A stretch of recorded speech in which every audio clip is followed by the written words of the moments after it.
what's up, everybody? Welcome to this week's episode of Bullets, Barbells, and Barbecue. I'm your host, Brett. I got Chris, the artist formerly known as Heavy C. Matt. Matt's doing 75 hard, so it's a solid monster can open. I got Tanner the Head, and we have the return of Kelly, who did our the Overcoming Addiction and Finding Community in the Gym episode. And then after he did his episode, people had questions that were unanswered. Did people have questions? Did people have questions for you? No one has hit me with any questions that are relevant. Your DMs didn't blow up? What about the irrelevant questions? That are relevant to this podcast? Hold on. Point of order. Due to the show's sponsors. I know. Sorry. We do have our show partners. Partners, Yeah. excuse me. Yeah. Tanner doesn't give us any money. We have Elite Nutrition Omaha. Check them out at EliteNutritionOmaha.com. Use code B3 at checkout for 10% off. Go into the store, yell B3. Get a free shaker. Also have Rosewood Block. They make the best cutting boards in barbecue, all fully customizable. Check them out, rosewoodblock.com. Use code B3 at checkout for 10% off. Whammy. Nailed it. Man, you're getting really good at that. Yeah. Yeah, sometimes the cutting board one, I fuck up the order on that, but it's fine. I think everybody gets the gist of it. Yeah. Yeah. They make good cutting boards. Yeah. Yeah. They are. Somebody told me they checked them out and they were like, well, they are costly. And I'm like, but they're pretty fucking sweet. So True, but if you're just gonna get like one really good one, it's Yeah. worth investing in a nice cutting board. and it's literally family run. The husband and wife that own it work every day in the shop. So it's still family run. It's not corporate. Well, and it's one of those things like you buy an expensive one once, you cry once. You buy a cheap one, you're buying multiple times. Yeah. Might as well just buy it once. Yeah. So yeah, on with the questions. Fire away. All right. We gonna start? Yeah, go for it. Who's Skittles? I think we skipped by a Skittles person. Skittles was an inmate that had been there for a very long time, and on commissary you can buy different foods, and he would buy Skittles and he would get them wet and use them as lipstick or eyeshadow or whatever. So on the weekends when he was going out, he could look good for the fellas. That is fucking creativity. Well, Is there anyone more creative than a prison inmate? no, There's really not, is there? no. They come up with some very creative things. Things that like taking the batteries and using them as a lighter. Getting a piece of charboy or whatever and connecting the two ends to cause the arc to light up and use it as a lighter, and the making of the hooch, and I mean it was pretty amazing, some of the things that you would If they see. put that much effort into things outside of prison, They probably wouldn't be in prison. it'd be pretty neat.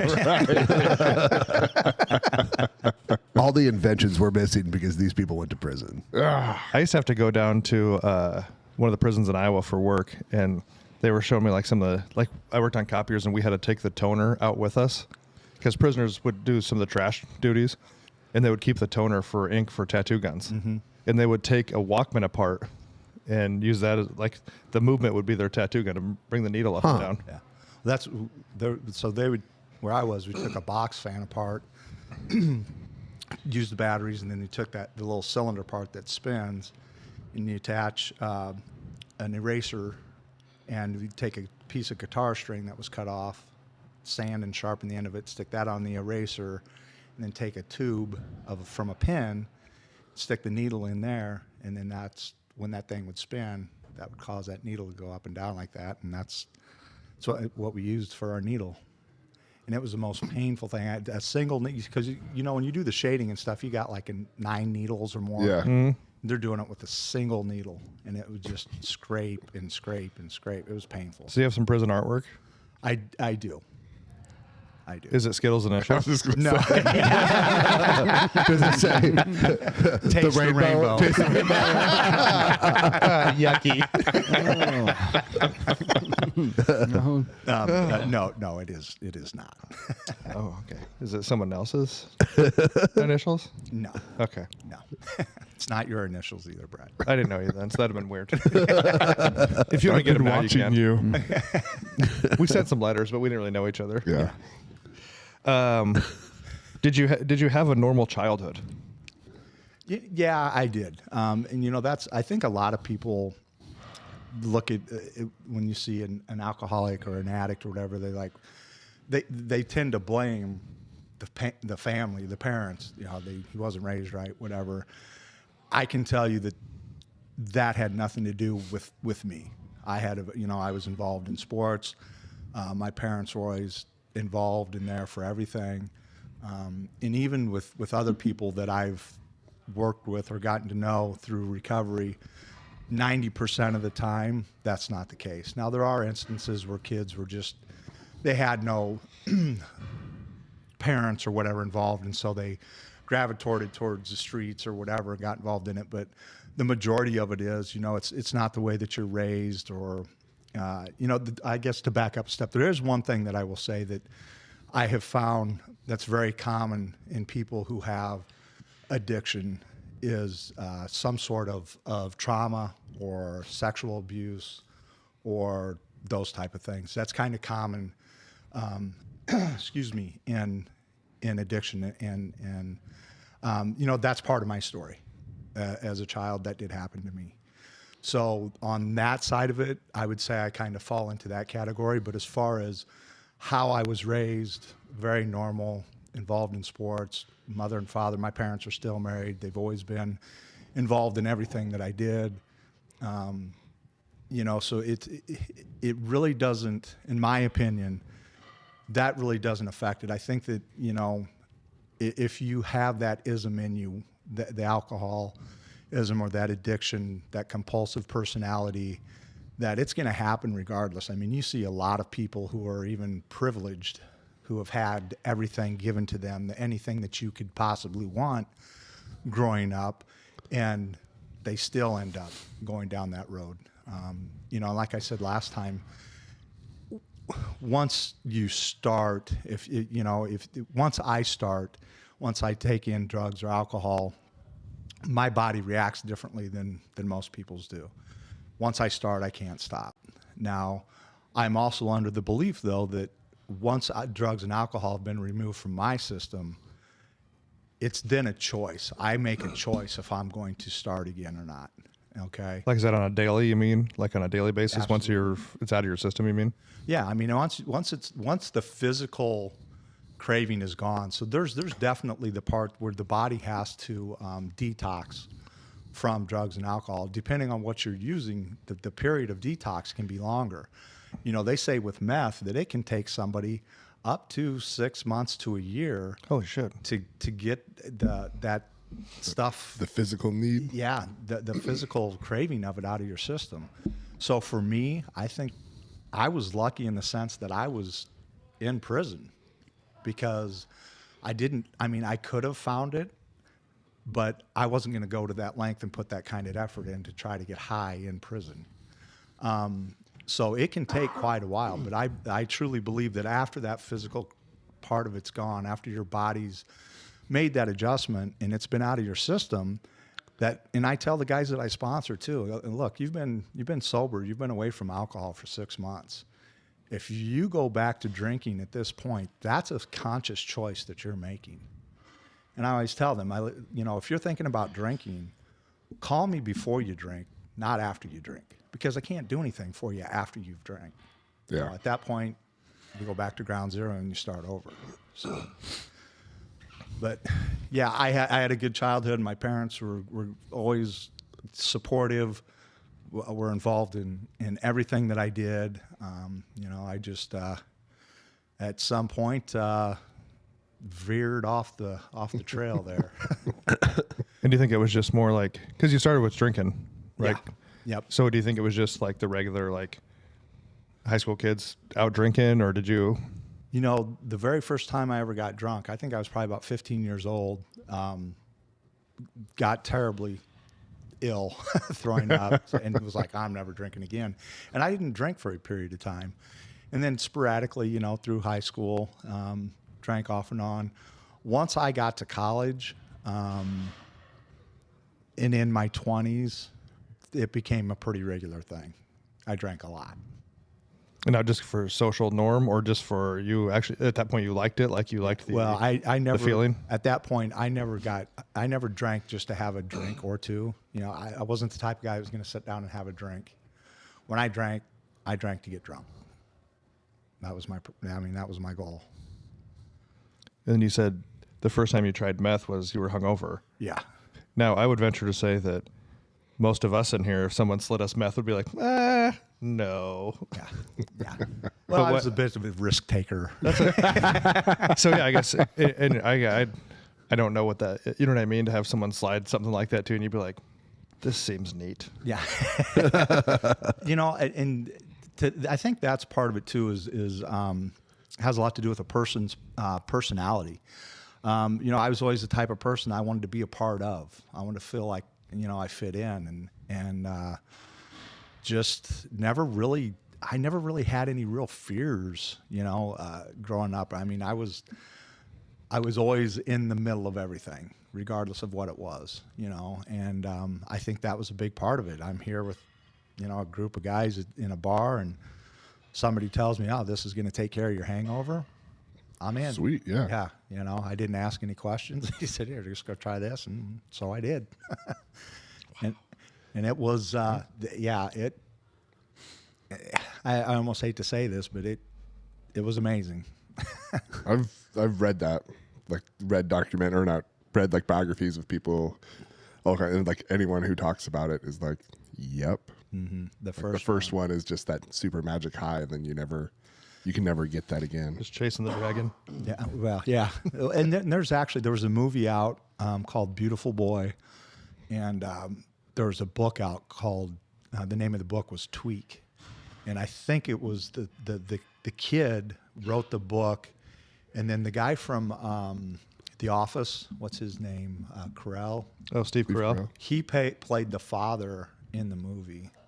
And it's a pretty accurate depiction of, again, normal childhood, and this kid just getting involved in stuff that, you know, you would never think you would get involved with the way that he was raised, the way that he grew up. He was a privileged kid. His parents had money, and he had everything he needed. And again, he tried it. The first time he was hooked. Now, his was more of a heroin addiction, but meth use was in his story too. Yeah. So I could 100% see if someone had offered me meth when I was in college and like drink it all the time and party, fuck yeah, I would have done it. yeah. You think so? Oh yeah. Like I did. Like fortunately, I didn't have friends who had that stuff. Like we smoked weed, we did a little bit of speed, drank a lot, but like we never had. What was speed? Light crosses. And Yeah, I don't. Yeah, like but it's not like cocaine. It's like, No, it's closer to what meth is. Yeah, it's. so Yeah, you did try meth, kind of. kind of. I think it's quite a bit It's different. different. Like, I don't think you get that. Like, not having done both, I don't have like a side by side. Well, do the other one and let me know. But it was more of like at least for us, it was like not like a caffeine energetic, but it's like you get it and like your mind just kind of goes. I would imagine it's kind of like what Adderall is, where you just kind of like go and you got this high energy. But that's what like we did that laced with weed for a long time. That was super fun. But luckily you didn't have an addictive personality, right. obviously. Well, I know I don't think it was. Maybe it just wasn't good enough to get me hooked. Because like, yeah, I would have. Yeah, if someone had been like, "Oh, here's some coke or here's some meth," like in college, I'd been like, "Cool, all right." Well, I think So- it does.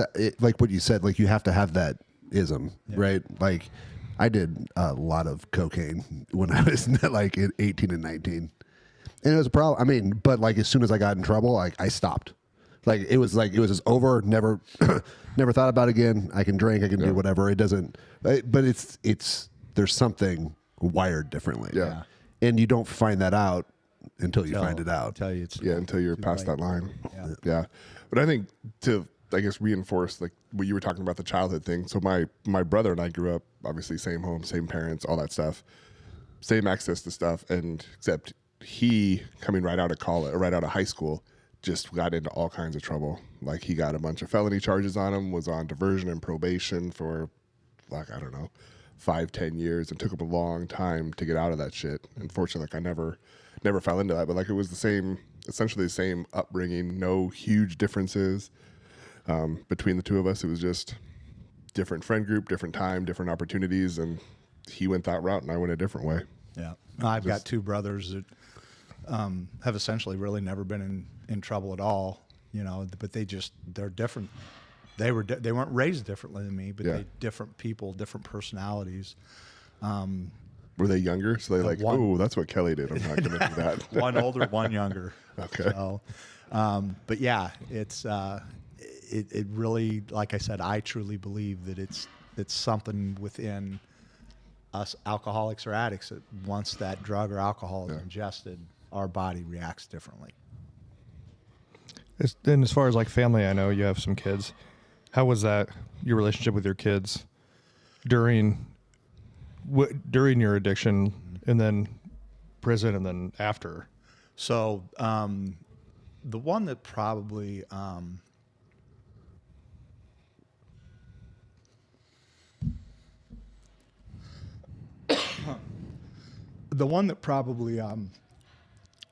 was damaged the most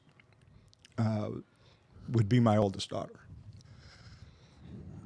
She was her mother moved her away when she was very young, moved her back, moved her away. So I was kind of in and out of her life. And when I went to prison, she was in high school, and pretty much cut me off at that time. We reconnected after that, after high school and during her college, had a pretty good relationship, and then we had another falling out. About 6 years ago. Haven't spoke to her in about 6 or 7 years. And basically what it came down to is I finally made a decision. She had a lot of resentments towards me, and rightfully so. But I also got to the point where I said, I'm not going to continue to be berated and told that I'm a terrible person for something that happened all these years ago. I've made my amends. I'm not that person anymore. I don't drink. I don't use. I'm human. I still make mistakes. But there were some other circumstances, with her mother and things that she was saying to her, I believe anyway, my perception of it. I haven't spoken to any of them in quite some time, but I think that's probably the most damaged relationship. Just because she was older, she saw some things, and again had people in her ear telling her things. So who knows?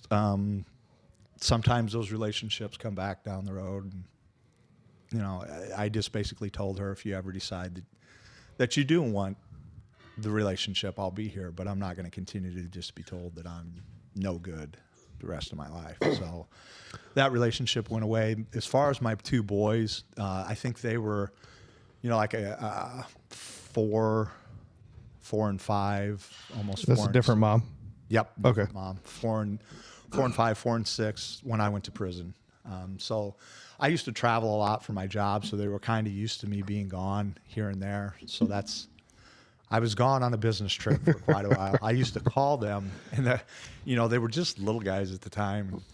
But I remember I'd call them, and the bad part is when you call from a prison phone, they'll come in at certain times during the conversation and say, you are on a recorded line with the BOP of, Minnesota, or wherever. And it's like, oh God, hopefully they don't figure this. I mean, they're young enough. I don't think they're going to put 2 and 2 together, but that would come over the phone when we're talking to them. And I do remember one time my son was like, who else is on here? What was that? Oh, nothing. Don't worry about it. Just keep talking. So they've never seen me drunk. They've never seen me high. I've always been present in their school activities, their sporting activities. Again, still have made some bad some bad choices. Unfortunately, they've seen me in some altercations and stuff. But you know, I also think that those things that they saw, as far as the altercations and stuff at some sporting events, they also saw me take ownership of it. And, you know, I went back and had to make apologies, and they saw me be responsible for it. They knew, you know, I told them, look, I made a mistake. I made a bad decision. And what you do is you do everything you can to make it right. So I've tried to live my life that way. Is, you know, look, I'm not perfect. I'm still going to make mistakes, but at least today I own up to it. I take responsibility for when I do, and I try to make it right best I can. So I still have a very good relationship with both my boys. I do think you make a good point. If you're dealing with anyone that has been like suffering with addiction or made some of those choices, went down like at some point in time, if you want a relationship with that person, you have to forgive them. Yep. And you can't just say, I forgive you. Like, you have to forgive them, which means everything that happened in the past is now done. Yeah. And we're just moving forward. If you don't want to do that with a person, then don't, you know, if you can't. But like, if you want a relationship with someone, because believe me, I made a lot of fucked up decisions. The people who stuck with me, like, they accepted that. Those who didn't, like, they also accepted that. It's fine. So, I mean, not every relationship's there, but if you want to have a relationship with someone who's gone through something, like, you, at some point in time, there has to be a forgiveness. Yeah, in my opinion, there's nothing more damaging or more hurtful to a relationship of any kind, whether it's between a child and a parent, a spouse, a significant other, is to have somebody say, okay, I forgive you, we're moving past this, and then down the road, when something doesn't go the way that they expected it or wanted it to go, and then they throw that in your face. And I mean, that does nobody any good. Well, it doesn't, and it doesn't solve anything. And then you're arguing about something that's unfixable. Exactly, can't change it. You can't change it. You can't go back. You can't do anything about it. So at some point in time, you either have to accept it and move on, or don't accept it and move the other way. Yep. Well, and I'm guessing in your daughter's case, this wasn't like your first day out of rehab. I'm assuming you'd been sober for quite a while, so it's not like you hadn't proved your point. And I'm not taking a side. You know what I mean? Right, I'm not picking a side because I don't know her situation either. But I mean, I could see if it was like your first week out, and she's like, "Whatever, let's see if this fucking sticks." Because I mean, you probably know the statistics better than anybody of who's gonna actually make it the long haul with recovery. Yep. Yeah. There's heroin, meth. They say, you know, the chances of people getting sober and staying sober are very slim. I mean, they tell you that from the very beginning. I think the worst thing that rehab centers or people working with anybody in addiction, the worst thing that they tell people is relapse is part of recovery. It's not. Because I can tell you, when I was told that, I was like, well, I got a free pass. If I go out and fuck up, they expect me to. And I did.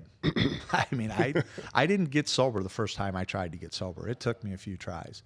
And I tell guys that I work with all the time, I'm like, look, you know, you may have heard that relapse is part of recovery, but it doesn't have to be.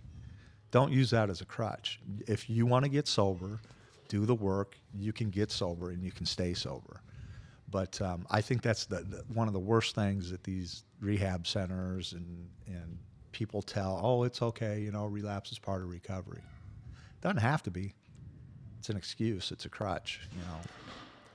Of the people that you've like worked with and have made it through, are there commonalities across like traits or things that they've done or efforts or something that they've put in that you say, hey, like when you see people doing these certain things, you're like, all right, they're definitely on the right path? I think the biggest thing that I've noticed with guys that I've worked with that have stayed sober are guys that get honest, that finally start telling the truth, you know, because as well, I can't speak for anybody else. I have to speak for myself. I know for me, I was not an honest person. I mean, I would lie.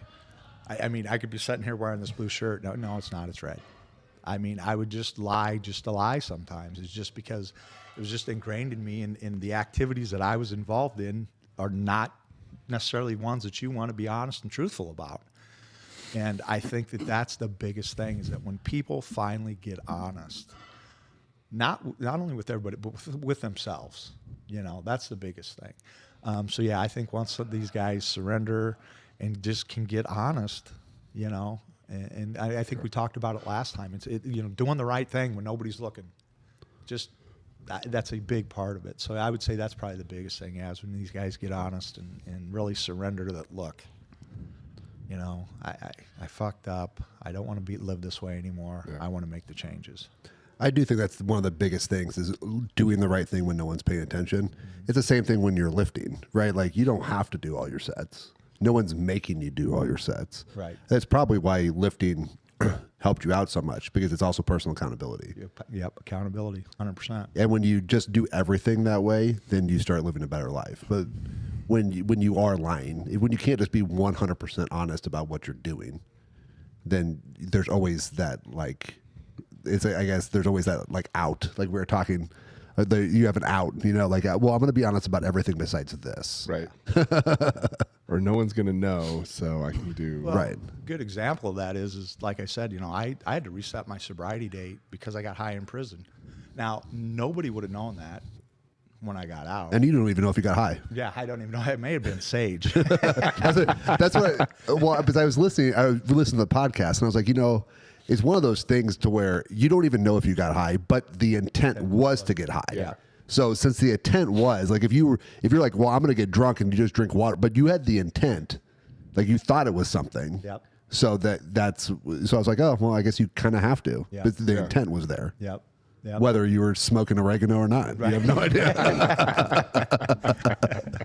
Are you and your exes? So your daughter's mom you don't talk to. No. How about your son's mom? So we had when I got out, we actually had a great co-parenting relationship, and I actually would go to over to their house and eat dinner with them and be part of their stuff. And with them being involved in sports, we just split everything 50-50. And ironically enough, as they got older, not to get too deep into her story, but she still drinks and does what she does. I have my own thoughts on that. But as they got older, we were unable to come to agreement on a lot of stuff.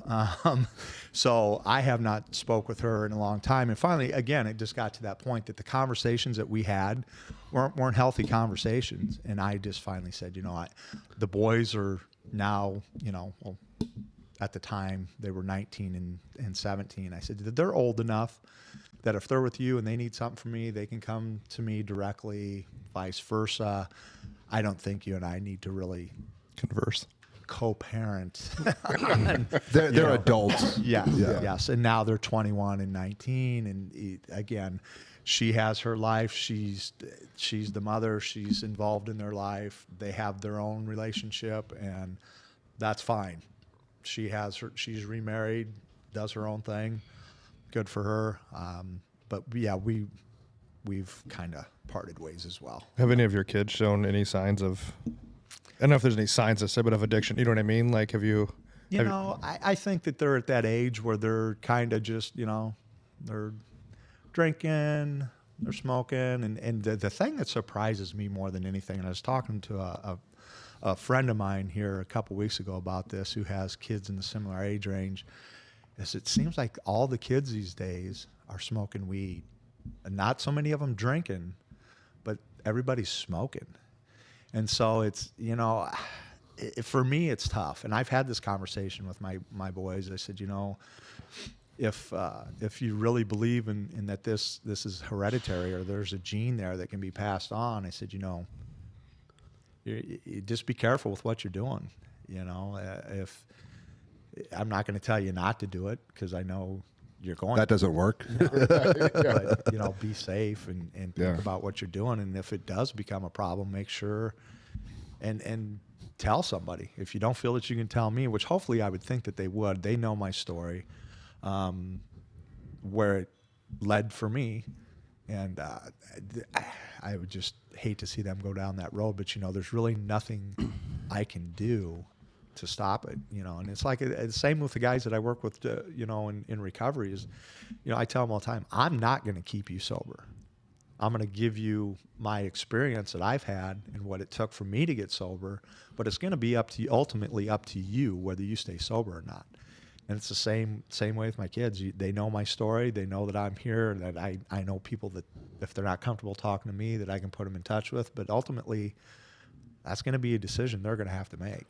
Were they like 8, 9, 10 when you got out of prison? Is that about yes. the okay? Somewhere in that time frame. Okay. Yep. If they, no, I don't know the ins and outs, and if it's not something you can say, like, if they had an addiction, like, is that frowned on in the AA? Like, if you were to sponsor your own kids, You is probably that can't. kind I of, would- I was gonna say, is it like a conflict kind of? I didn't know. So there's even, it's not like a rule, but there's suggestions that they make, and one of them is men sponsor men, women sponsor women. That's probably a good idea. That's probably a really good idea. And then also it's even suggested if, I've had people that I've known that I've been friends with or had a relationship outside of with, they even recommend that you don't sponsor that person either because you've got an emotional attachment. You want to be able to have somebody that has no skin in the game, that they're going to be honest and upfront, not worried if they hurt your feelings. They're going to tell you, look, you're fucking up, or you need to do it this way. And a lot of times, if you have that emotional attachment, sometimes people hold back. They don't want to hurt their feelings. They don't want to tell them the hard truth. So, yeah, and then they have, for teenage younger people, they have young people's groups, and so they find somebody that they have more in common with. Well, and on the flip side, if someone that you know is telling you something, you don't always receive it the same way. Right. Well, that's Right. that old. You're never an expert in your own town. Right. Yep. And I don't want to go past it, but what kind of altercation did you have at a sporting event?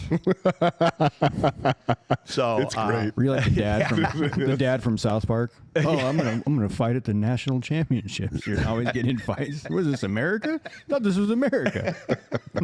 it's not far off.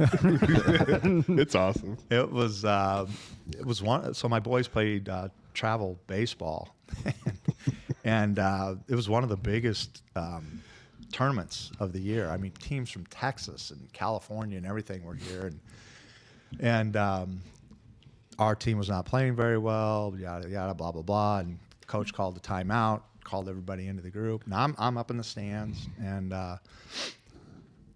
kids went back to their positions, and as the coach is walking back to the dugout, he looks up at the stands and he goes, "You be quiet." And I looked at the guy next to me and I said, "Is he talking to me?" And of course, the guy, he thought he was being funny. He goes, "Oh yeah, he was talking to you."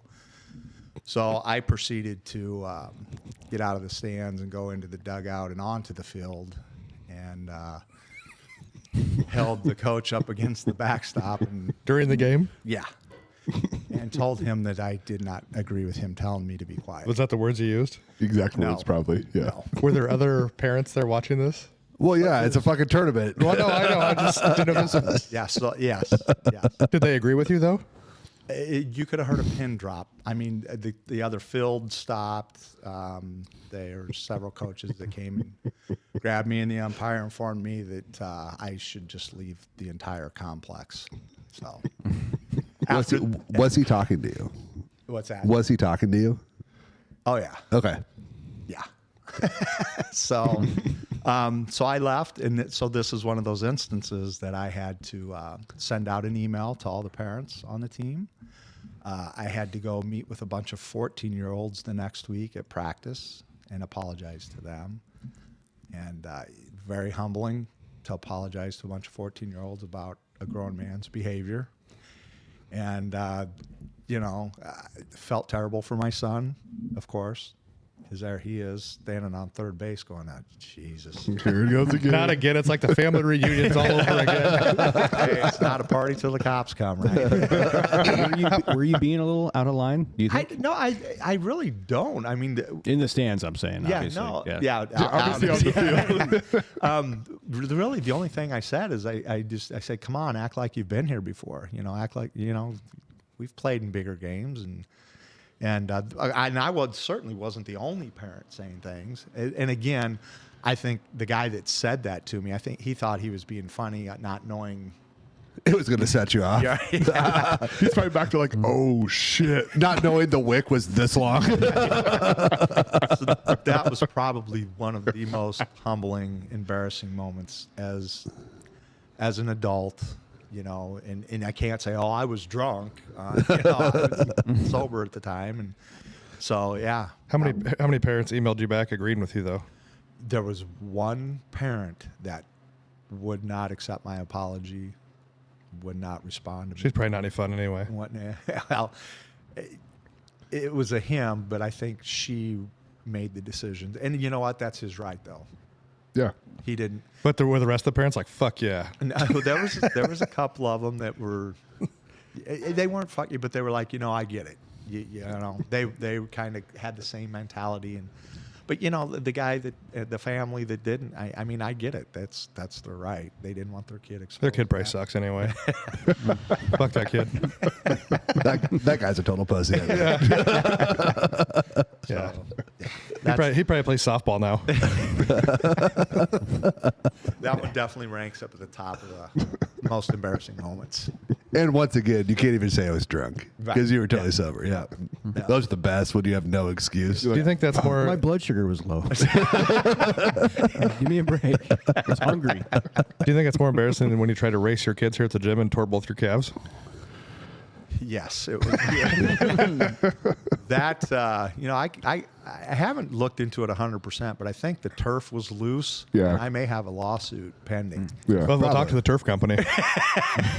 I bet the cameras don't work. Yeah, Oh, weird. The cameers weren't working. fucking- They only work when you do something really dumb here. I will, Brett pulls tell, the video. I will tell you that was more painful than the experience. Did the coach wet himself when you had him up against the fence? He was. He admitted to me later that he was a little nervous.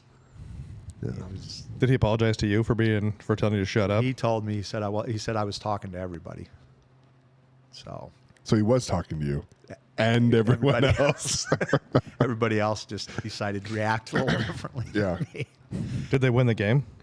No. See? No. See, you should have beat him up. At least somebody would have got some kind of show worth their money. Does anybody have any other questions for him? I think back to the trauma and addiction thing. I think a lot of people don't understand the trauma, like, because it can come from a lot of different things. My old job, I worked with a guy, and he was a guy for 10 years. He's a pretty good dude. He was a big pothead, though, but that was it. He knew he couldn't drink because he knew he couldn't handle it.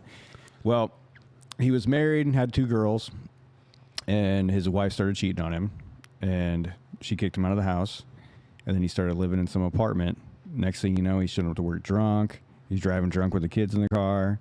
Then the kids get taken from him because he's driving drunk with the kids in the car.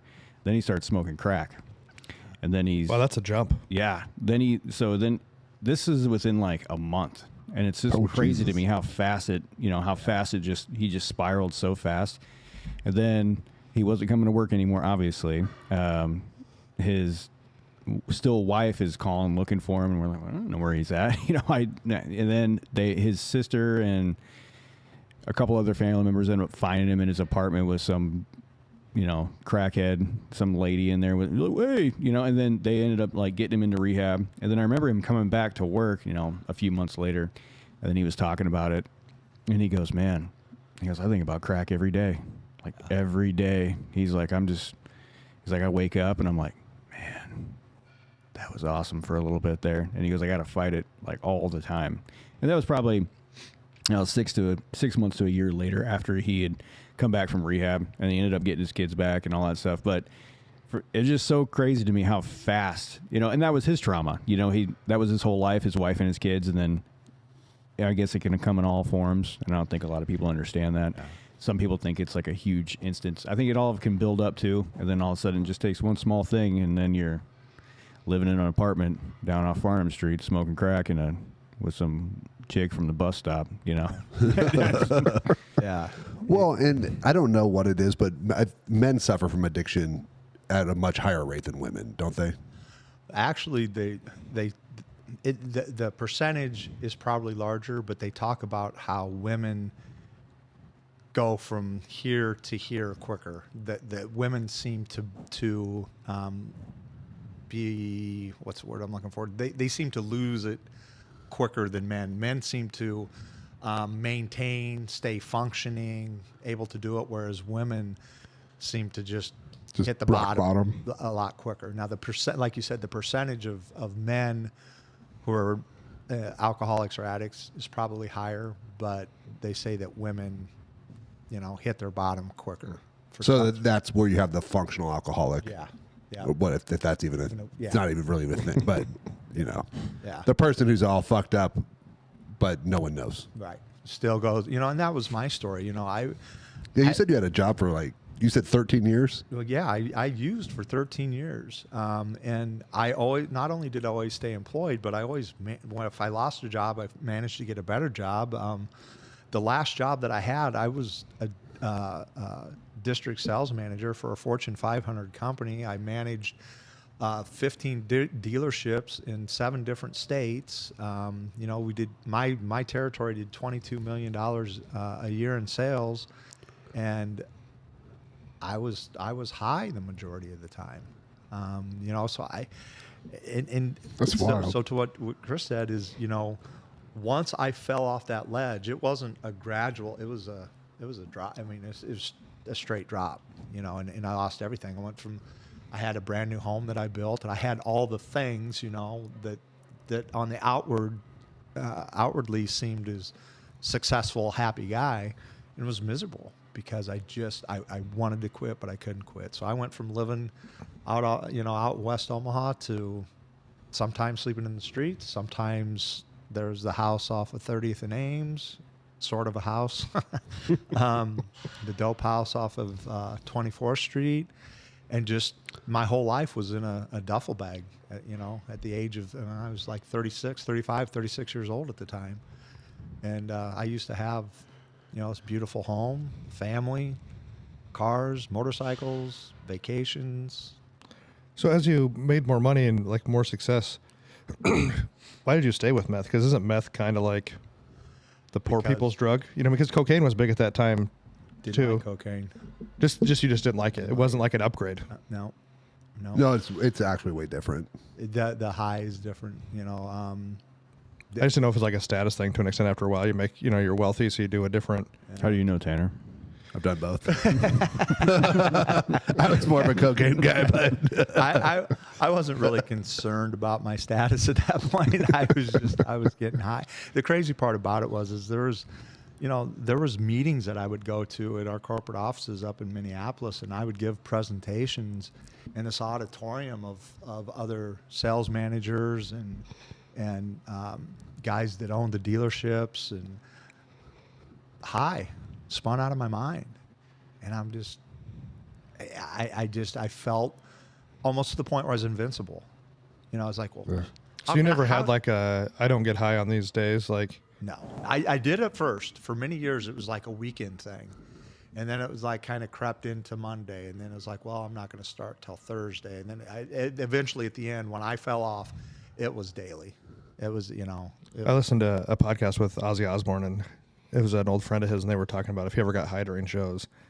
And he said he only did it a couple of times, but he said he hated it because he felt terrible up there. But he felt bad for the people because they were there to see you. He said he did acid one time, and it was just like the worst show ever. Yeah. So he would try to never get high when he had a show. Yeah. Unfortunately, like I said, I tried to have some rules when I first started using. But as time went by, like I said, I'm using more and more. I'm still staying employed, making good money, having all these things. I'm like, well, how can it be a problem Right. if all of this is still in place? But once it went quick, and everything went. that is kind of the way it goes. It just all falls. Yep. Like one domino goes, it's over. Yep. Crazy. But now look at you. Yeah. Right. Now look at me. Well, now it's like the crazy stuff was all the fentanyl. Yeah, I can't even. Yeah, it sounds like they're putting it in everything, and I mean, the only thing that I knew about fentanyl when I was out there was there was a guy that had cancer that I knew, and he had fentanyl pops, like a fentanyl sucker that they gave him for the pain. And he would tell me, he's like, it just completely numbs me out to everything. So I can't imagine what this stuff is doing to people when they're putting it in cocaine and they're putting it in meth, they're putting it in everything. Do you think that's why people are like so? Because I don't. There is the younger people all do smoke weed. Well, it's A lot, but like is it because different now. yeah? But is it because you can? Because a lot of it comes from Colorado. People just go buy it, so everyone knows what they're getting. Right. I think it's more regulated now, but the weed now is so much different. Like I smoked a shit ton of weed when I was like in junior high and a lot younger, and that was just like weed. You just like, I want some weed. Okay, cool. Like there was no choices, right? You just bought. You weed. might have got ditch weed, or you got or you got real weed. It's like there was different qualities of weed, but it was still just weed. But now if you go in, you can have like the indica or sativa, the indica, and like you can blend it. Like, do you want the more energy or the more relaxing? And you can mess now with having higher THC levels and lower CBD levels. Like one to right? stay awake, one to go to sleep. Like and stuff. And so you can, I don't know, tailor it a little bit more. So maybe it seems cooler because you can like pick it for what you want to do. But and also I think the big thing, the tough thing with weed, and I've had this conversation with my son, is, you know, how do you explain to a kid that, okay, if you drive past this imaginary line into this other state, it's now legal and okay for you, but over here, it's illegal and it's bad. And I've had this conversation, and finally I just got to the point. I said, look, in the state of Nebraska, you are a minor, it's illegal, and that's all I'm going to say about it. Now, how do you feel about the legalization of, because of stuff you've seen in recovery and stuff like that? I mean, I get alcohol is legal. I get all that. What are your thoughts on marijuana being legal? I think with anything, when it's done to an excess, it can be bad. So if you're a person who can regulate it and do it and it works for you, listen, not everybody who gets a DUI is an alcoholic. So not everybody who smokes weed is a drug addict. And it's not for me to judge anybody else. I know that for me, it doesn't work. I think that it can be a real fine line. You know, like you said, alcohol is legal. Alcohol ruins more families than anything. But there's also people that can go out and have a glass of wine at dinner and be done and be fine. So again, it's different for every person. It's not for me to judge or say. I just know that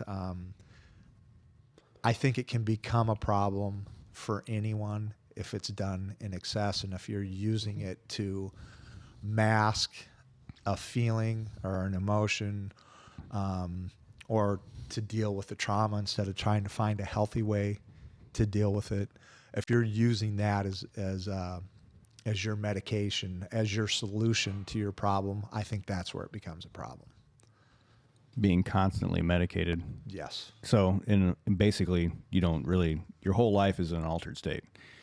It'd be like if you drank constantly every day. It's the same. It's obviously not the same thing, but I think people that smoke weed all day throughout the day, as soon as you wake up, you start smoking weed. It's like, well, you don't really live your life in a non-altered state. So I get it. It's not like being drunk, but it's still not the same as being.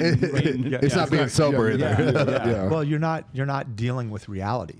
You're not dealing with the issues. So, you know, and this was a big part of it for me with my past trauma and things that I went through. The internal feelings that I had, I wanted to change. And that's what meth and alcohol did. It wasn't a problem for me. It was my solution. It was changing how I felt. And I think that when done in that manner, that's where it's a problem. That's where it becomes an issue. Yeah, it leads to an interesting point about a podcast I was just listening to talking about substance abuse and use and stuff, and how we all have our internal monologues and like our own voices that we kind of listen to, and like our self-talk. And like to your point, like you wanted to change what those were. And when you use some of these things, it changes it, but just a temporary, right? Because it's just a chemical imbalance essentially in your mind. Like the dopamine levels changes, all these things change. And so it changes that self-talk. So if you're, you know, you have all this bad, negative self-talk. But you go slam a bottle of bourbon, it's like, cool, now I'm super happy. Like my voices are happy, everyone's happy, and we're having a fucking great time. And then you sober up, you physically feel like shit. Those voices are back, and now they're stronger. You're like, You gotta "Well, start fuck." all over. And you got to get back after it again in order to calm them down. Yep. Well, and I think we touched on it a little bit last time too. You know, it doesn't always have to be drugs and alcohol for people. There's people out there that use shopping. There's people out there who are sex addicts. There's people out there who use food. There's I think everybody has a thing. Everybody has a vice. Exactly. And it's, you know, unfortunately, some of them have a worse effect on us. Some of the other addictions are mentally more degrading, more damaging than the drugs or alcohol. But again, it just, you're not dealing with the issue at hand. You're not dealing with the problem. So what is really getting fixed? Nothing. You know, I saw, I don't know when it happened, but I saw it yesterday where Jelly Roll was in front of the Senate talking about fentanyl. Now, what are your kind of thoughts on that? Because Jelly Roll is still an addict. He still smokes. I think he's even talks about it like every once in a while they'll still do whatever. Right. So he's not really sober. So is it kind of hypocritical? Like you're going to go in front of the Senate and be like, hey, we got to stop doing fentanyl. But I just smoked a big old blunt before I came in here, and we did a bunch of shit this past weekend. But My opinion is I can only speak for myself. He has to know, you know, what he's saying, what he's doing. If it works with him and his agenda, that's fine. How other people perceive it, the way that I look at it is, again, I know for me, I can't do it. Now, obviously, fentanyl is a problem. How do you address it? How do you fix it? I don't know. I mean, it's the problem, I think, is much bigger than just sitting down in front of some people and saying, hey, we got a problem. How do you fix it? Who knows? I mean, it's coming. do you think it negates his credibility, though? You know what I mean? He's using his fame. I think there will be people that look at it that way. And I don't really have an opinion either way.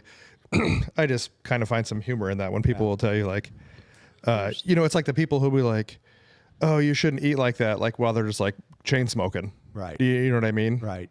Well, again, everybody's body reacts differently.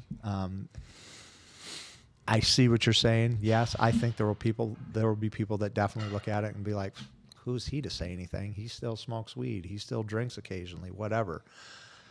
You know, perception is up to each individual. And to me, I guess if his fame and his following help do something, Great. I mean, I got nothing against it. I just always find a little awkwardness in that when, everyone, you just had a documentary talking about that you still have your addictions, and Yep. so Wonder what he's eating. Everything. Yeah. Man, he's probably getting after it. Yeah. Just sitting there thinking about food constantly all day. Same. you should get high, addicted to thinking diet about pills. That's what you should get addicted to. Man. I think one of the biggest things with recovery is the support group that people have. You know, there's a lot of people, and we touched on this last time, people that come out of prison, they don't have anybody, anything positive to go back to. You know, and I was lucky in that, and I'm lucky and today, like I said, to have this gym, to have people in my life that understand, where I am and what I've done, what I've been through. There's a lot of people out there that don't have that, and you see it a lot in the rooms of Alcoholics Anonymous. You see people that come in there completely broken with nothing. And AA does help a lot of people. It gives them that sense of community, that sense of belonging, somewhere to go with like-minded people, and for me, like I said, this gym has been another part of that. I still go to meetings, I still sponsor guys, but for me, just that alone wasn't enough. And fortunately, this is where I landed, so it's been a huge part of it. And I think, we've talked about this before. There's been other people that have come in here with addiction that have really immersed themselves 100% into this and done great things in here. And some of them are still around, some of them aren't. But that's why I say I think for me, just the gym alone wouldn't be enough. I still have to have AA and I still check on some of those guys that used to be in here. And, yeah. and I think if you have a friend or anybody you know that has had some addiction and they've cleaned up, but you don't see them for a while, it's okay to check on on them. 'em. Absolutely. Well, the system isn't set up for success. Yeah. When you came out and you went to that halfway house, I mean, that's set up for failure. Yeah. I mean, that's basically, they're putting you in a position of basically almost impossible success. It's a business. They're there to make money. Yeah. And they're, I don't know. They're there to make money. They're going to tell you, yes, you have to have a job. They don't help you find a job. They tell you, that these employers, they have to get the Second Chance Act. They don't. They see you're a convicted felon, especially fresh out of prison. It's Right. tough to get a job. So that's why a lot of people go back to what they were doing before. They feel they have no other options. Wasn't Dave's Killer Bread? Wasn't he a felon? Who? Dave's Killer Bread? I don't even know who that is. It's great bread. It is great bread. it's great bread, but I think he was a felon, and like at one point in time, he basically would only hire felons Yeah. to try and help them because you do need support, and when you're making $7 an hour, they're taking 35 or 40% of it from you, and you're like the chances of you succeeding become almost zero. Right. But I don't think they care. What was the restaurant here that got closed during the? Oh yeah. During all the fucking riots and people thinking they were right about things. Leavenworth Cafe. Yep. Yes. He hired felons all the time down there. And then somebody got all bent out of shape at a menu item and fucking shut him down. Down, and they've Yep. been there for years. Years, and they gave people all kinds of second chances in there. So that's what shitty society does, is fucks things up for good people. Well, I will tell you that having been sober for a while now and meeting all walks of life in the rooms of AA, that there's some very successful, talented people. Unfortunately, some of those people don't get a second chance. And hats off to the people who do, because there's very hardworking. I mean, people are people. Unfortunately, you get that felony behind your name, and it definitely narrows the scope of your opportunities. But I think that because the construction company that I was in and was a part of for years, I hired guys that were felons all the time. Some of the hardest working guys I knew. Well, and I think that a lot of, at least the felons that I've known and know, are usually felons because of their loyalties. Yeah. They don't roll on people. They took the heat for something they obviously did wrong. Could have rolled on a bunch of people, but didn't. And it's, I think a lot of them are loyal. Now, don't get me wrong. I'm sure there's, for every good felon, there's probably 2 or 3 shitty felons. I understand that too. But I think most of the felons who are out in society that are successful is because of their loyalties and their hard work of coming back from it and what got them there to an extent. Boy, how'd you like to be labeled as a shitty felon? Right. That's like a double negative. I don't think that's grammatically correct. Not only is this young man a felon, he is a shitty felon. You take that one. He sucks at being a felon, or he's a really bad felon. Yeah. Yeah. Neither one of those things are good. I don't think. Any other questions you guys got? No, I would just say that I think it's really cool that you've come to where you are, and that like we get to know this Kelly, because like I describe you as probably one of like the most genuinely caring, nicest people that quilt. we know. The quilt, right? He's so comforting. Yes. And I hope that some people, like, you don't have to go through AA to take away some of these life skills. It's like the one that comes out is like the accountability one. Yep. Because that one, having the balls to like stand up and be like, man, I really shit the bed on this one. And I go like, having coached youth sports for a long time, I saw a lot of parents do that. And then they just show up the next week like nothing happened. Nobody says anything. Nobody calls them out, and they're just back at it. And everyone's like, what a fuck bag. Yeah. And the couple that I did see, like, whoa, hold on a second. They came back and they're like, I was the dickhead. That was me. And like, that's cool. And that's, that accountability is something that I think would be awesome for people to take away and just like employ that into your life. Yep, absolutely, 100%. Anything else? Chris, got anything? Nope. Tanner? Good. Kelly, got anything you want to add? No, I again, like I said, just grateful for this place, all of you guys allowing this old guy to still come around and be a part of the crew. We need butts for jokes. So.